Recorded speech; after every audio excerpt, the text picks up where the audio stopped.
There's something about New Year's Eve that makes us feel safe, surrounded by countdowns, champagne, and the promise of a fresh start.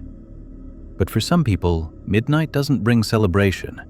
It brings something far worse, something that's been waiting all year to return. The 3 stories you're about to hear are 100% true. They've been verified through witness accounts, police reports, and public records. Some names have been changed to protect privacy, but every single event you're about to experience actually happened to real people in the Appalachian Mountains. Before we begin, if you love true horror like this, hit that like button. It helps this story reach more horror lovers like you. Drop a comment telling me where you're watching from, because you're part of my horror family, and I want to know where my family's watching from. After you hear all 3, comment which story hit you hardest. And if you haven't subscribed yet, do it now. Your subscription fuels this channel to bring you even more terrifying true stories. Now, let me tell you what happened when midnight struck and the new year brought something that should have stayed buried in the past. I spent New Year's Eve alone in my grandmother's cabin outside Cades Cove, about 40 minutes from the nearest gas station. The breakup was still raw, 3 weeks of sleeping badly and not eating much. My family thought the mountains would help, get away from the apartment we'd shared, the routines we'd built. So I drove up through the fog 2 days after Christmas and settled into the smell of old pine and mothballs. The cabin sat at the end of a gravel road that turned to mud when it rained, which it did most afternoons. Everything was damp. The floorboards creaked under your weight no matter how carefully you stepped. The windows didn't seal right, so cold air leaked in around the frames. At night, you could hear things moving in the woods, deer, maybe coyotes, sometimes closer than you'd like. I'd been scrolling through old photos on my phone for hours, torturing myself the way you do after someone leaves. Pictures from last summer, her laughing at something I'd said, us at a party I barely remembered. The TV was on in the corner, some Times Square countdown special with the volume low. I wasn't really watching. Around 11:30, I realized I hadn't eaten since breakfast. There wasn't much in the kitchen: crackers, peanut butter, some canned soup I didn't feel like heating up. I ate standing at the counter, looking out the window over the sink. Nothing but darkness and the vague shapes of trees. No moon that night, just thick cloud cover that made everything feel pressed down and close. The countdown started just before midnight. I watched the TV out of habit more than interest. When the ball dropped and people started cheering, my phone buzzed. The text was from her, just 2 lines. "Happy New Year. I'm outside." I stared at it for a long time. My chest went tight. We hadn't spoken since the breakup. She'd blocked me on everything, or I thought she had.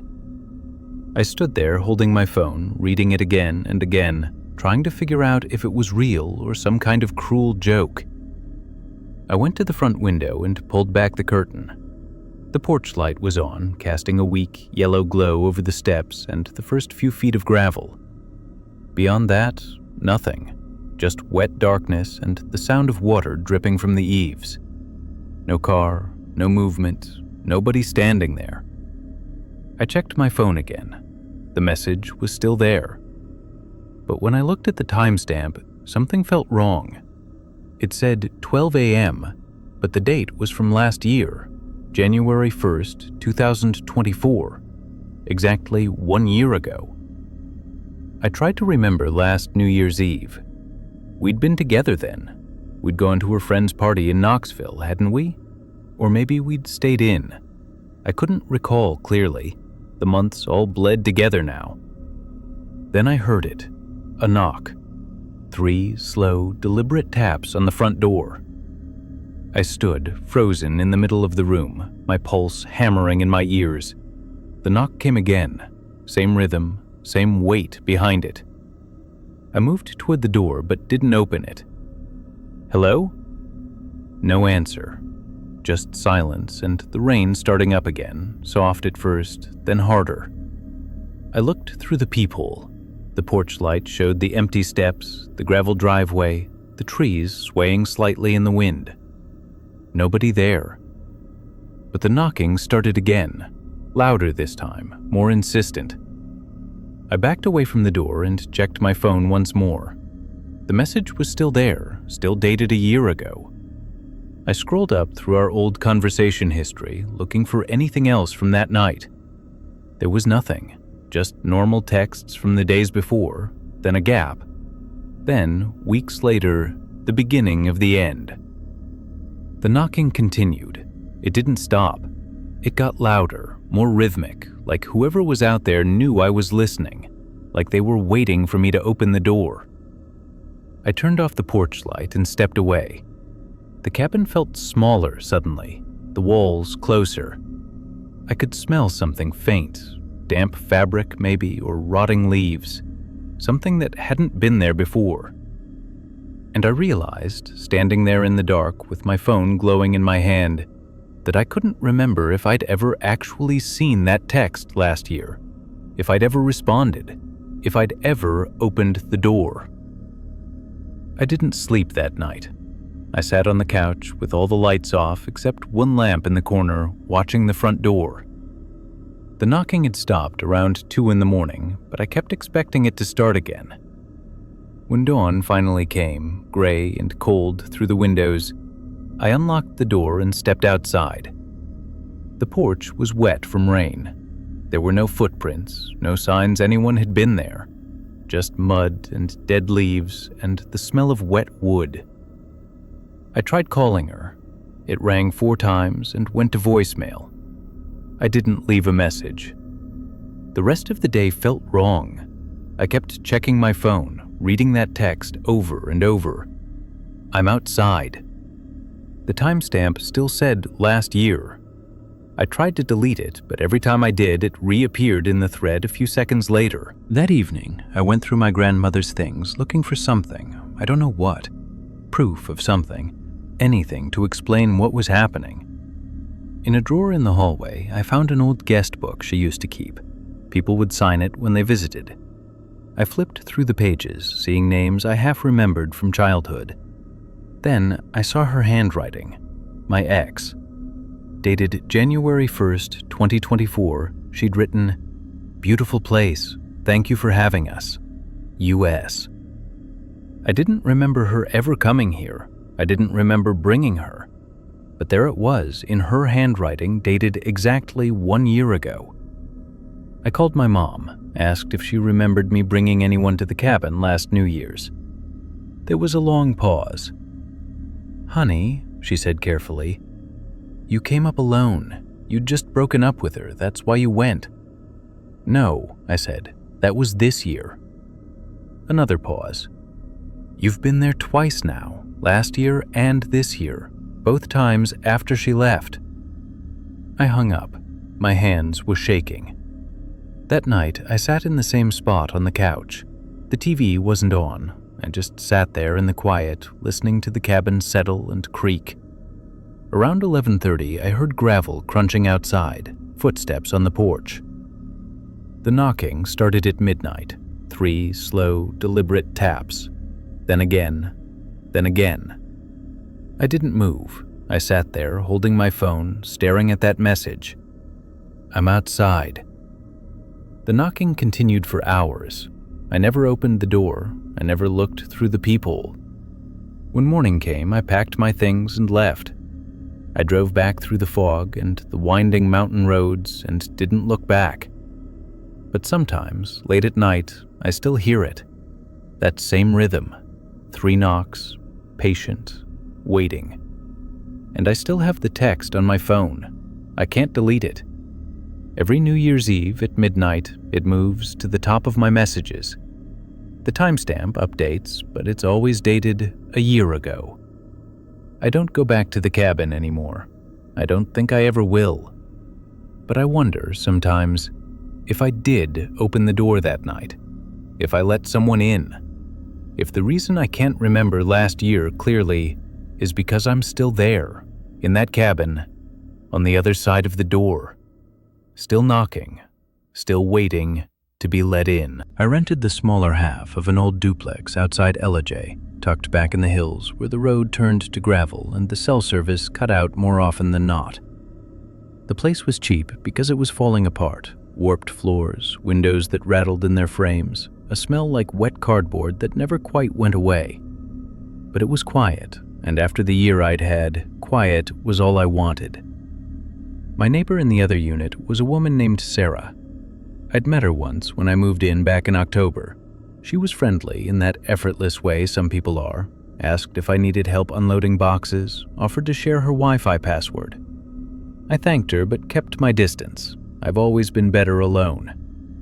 She invited me to her New Year's party 3 days before, knocked on my door around dinner time, smiling, holding a casserole dish wrapped in foil. Said it was just a few friends, nothing big, and I was welcome anytime after 9. I told her I appreciated it, but I wasn't really a party person. She said she understood and left the casserole on my steps anyway. New Year's Eve, I spent the evening the way I'd spent most evenings since moving here, reading, half watching something on my laptop, trying not to think too much. Around 11:30, I heard a car pull up outside, then another, doors slamming, voices carrying through the thin walls. Music started up, muffled but clear enough that I could make out the bass line. I sat on my couch and listened. Laughter, the clink of bottles, someone singing off-key. It sounded like she'd gotten a decent turnout. I felt a small pang of something, not regret exactly, but awareness, that I could have been over there, that I'd chosen this instead. At 11:45, the music got louder. I could hear people counting down early, laughing, someone shouting for everyone to wait. The walls in these old places are paper thin. I could hear footsteps above me, even though there's no second floor, just the peaked roof and the attic crawl space. Then midnight hit, and everything stopped. Not gradually, not like a party winding down, just silent. Complete silence. No music, no voices, no footsteps. I sat there for a minute, waiting for it to start back up. Maybe they'd all gone outside to watch fireworks, though I hadn't heard any. Maybe they were doing a toast or something. But the silence stretched on. I got up and went to the window, pulled back the curtain. There were 3 cars parked outside, same as before, porch light on next door, but no movement, no sound. I stood there for a long time, listening. The wind moved through the trees, something creaked in the woods behind the duplex, but from next door, nothing. I went back to the couch, told myself it was none of my business. People could be quiet if they wanted. Maybe they were playing a game. Maybe they'd all crashed early. But it felt wrong, the kind of wrong that sits in your chest and doesn't leave. I must have fallen asleep eventually because I woke up on the couch just after dawn, stiff-necked and cold. The casserole dish was still sitting on my kitchen counter, untouched. I'd meant to return it. The cars were gone from outside. I made coffee and tried to shake off the uneasy feeling from the night before. Around 9, I decided I should at least apologize for being antisocial. Maybe explain that I wasn't trying to be rude, I just wasn't good with crowds. I took the casserole dish, now washed and dried, and walked across the shared porch to her door. I knocked, waited. The door opened and a man stood there, mid-40s, wearing a flannel shirt, coffee mug in hand. He looked at me with polite confusion. "Help you?" "I'm sorry, I was looking for Sarah, next door." He glanced at the dish in my hands, then back at me. "No Sarah here." "She lives here. This unit. I'm in the other one." He shook his head slowly. "We've been here 3 years, just me, my wife, and our daughter." I stared at him. "That's not possible. I met her when I moved in, October. She invited me to a party last night." His expression shifted, not hostile, but wary. "There was no party. We went to bed around 10:30. It was quiet all night. I heard music. I heard people talking." He looked at me for a long moment.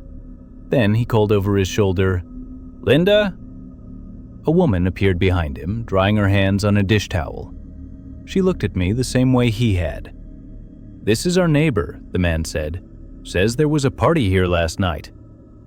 The woman's face softened with something like pity. "Honey, we were in bed. There wasn't any party." I backed away, still holding the casserole dish. "I'm sorry, I must have the wrong..." But I didn't finish because I knew I didn't have the wrong place. I knew what I'd heard. I went back to my side and locked the door behind me. My phone was sitting on the coffee table where I'd left it.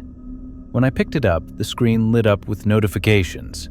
47 missed calls, all from the same number, all between 11:50 p.m. and 12:15 a.m. I didn't recognize the number. I never saved Sarah's contact information. I sat on the floor with my back against the couch, staring at my phone. 47 calls in 25 minutes. I scrolled through the call log, watching the timestamps tick by. 11:51, 11:52, 11:54, 11:59. Then 5 calls in the first minute after midnight, then more scattered through the next 14 minutes. I tried calling the number back. It rang once, then disconnected. I tried again, same thing. I pulled up my contacts, searched for Sarah's name, even though I knew it wouldn't be there. Nothing. I checked my text messages. No history with that number. No history with her at all. But I remembered meeting her. I remembered the casserole. I remembered her knocking on my door 3 days ago, smiling, inviting me over. I went to the window and looked at the duplex next door. Same peeling paint, same sagging porch, same door I'd just knocked on. The man's truck was parked outside now, a newer model Ford with mud on the tires. I tried to think back to October. Had I actually met her? Or had I just assumed someone lived there because I'd heard footsteps, seen lights on? Number one, I'd met her. I was sure of it. I spent the rest of the morning searching online. Sarah plus Ella J. Sarah plus the address. Nothing came up. I tried the property records for the duplex. The listing showed one owner who rented both units, no tenant names. Around noon, I walked into town. There's a post office and a general store, the kind of place where everyone knows everyone. I asked the woman at the counter if she knew anyone named Sarah who lived out on Mulberry Ridge Road. She thought for a moment, then shook her head. "Not that I know of, hun. Who's renting out there now?" "I don't know. A family. And me." "Well, if you need anything, you let us know." She smiled, but there was something cautious in it, like she was being polite to someone she wasn't sure about. I drove back and sat in my car outside the duplex for a long time. The man came out around 2, got in his truck, and drove off. I waited until he was gone, then walked up to the porch. I stood between the 2 front doors, mine on the left, theirs on the right. The wood under my feet was rotted in places. You could see where someone had patched it years ago, but the repairs were failing. I crouched down and ran my hand along the boards. There were grooves worn into the wood near their door, deep ones, like something heavy had been dragged across it repeatedly. I tried their door, locked. I went back to my side and stood in my living room, listening. Nothing. But that night, just after 11, I heard it again. Music. Faint at first, then louder. Voices. Laughter. I pressed my ear against the shared wall. It was coming from next door. I could hear people talking, the clink of glasses, someone saying something I couldn't quite make out. I grabbed my phone and went outside. Their porch light was on. I could see shapes moving behind the curtains, shadows passing back and forth. I knocked on their door. The music didn't stop, but no one answered. I knocked again, harder. "Sarah?" The music cut out, just like before, complete silence. I tried the handle, still locked. Then my phone rang, the same number. I answered it. Static, faint voices underneath, layered and distant. Then a sound like breathing, close, right against the receiver. "Hello?" The breathing continued, then a voice, so quiet I almost missed it. Why didn't you come?" The line went dead. I backed away from the door and went inside. I locked everything, door, windows, the deadbolt I'd installed myself. I turned off all the lights and sat in the dark, watching the wall I shared with them. Around 12:30, I heard footsteps, slow, deliberate, moving back and forth on the other side of the wall. They continued until dawn. When the sun came up, I packed what I could fit in my car and left. I didn't tell the landlord. I just drove until the mountains were behind me and I couldn't smell wet wood anymore. But sometimes, late at night, my phone rings, the same number, and when I don't answer, I hear music through the walls. Wherever I am, whatever walls surround me. I never saved her contact information, but she saved mine. I took the New Year's Eve shift because I needed the money and because I had nowhere else to be. The building sits just outside Asheville, tucked into the side of a ridge where the fog rolls in thick most evenings. It's a 12-story office complex built in the 70s, brown brick, narrow windows, the kind of place that feels abandoned even when people are working there. I'd been doing security for 8 months. Mostly it meant sitting at the front desk, watching camera feeds, doing rounds every 2 hours. The building was always empty at night except for me. No cleaning crew on holidays, just fluorescent lights humming in empty hallways and the occasional creak of the building settling. New Year's Eve was quiet. I made coffee around 9, walked the floors at 10, checked the locks on the side entrances. Everything was normal. Cold outside, but the heat was still running. I could hear it cycling through the vents, that low, mechanical breathing that fills up the silence. Around 11, I settled back at the desk. The camera monitors showed all 12 floors, hallways, stairwells, the lobby, the parking garage. Nothing moved. I had the TV on low in the background, some countdown special I wasn't really watching. At 11:58, the elevator started moving. I noticed it on the monitor first, the indicator light shifting from floor to floor, lobby to 3, 3 to 7, 7 to 2. No pattern to it, just moving. I looked at the lobby camera. The elevator doors were closed. Nobody had called it. I stood up and walked over to the elevator bank. The building only had one elevator, an old Otis with brass doors and a rattling cage. The floor indicator above it was lit up, numbers changing as it moved. 4.95. I pressed the call button. Nothing happened. The elevator kept moving. I went back to the desk and checked the interior camera.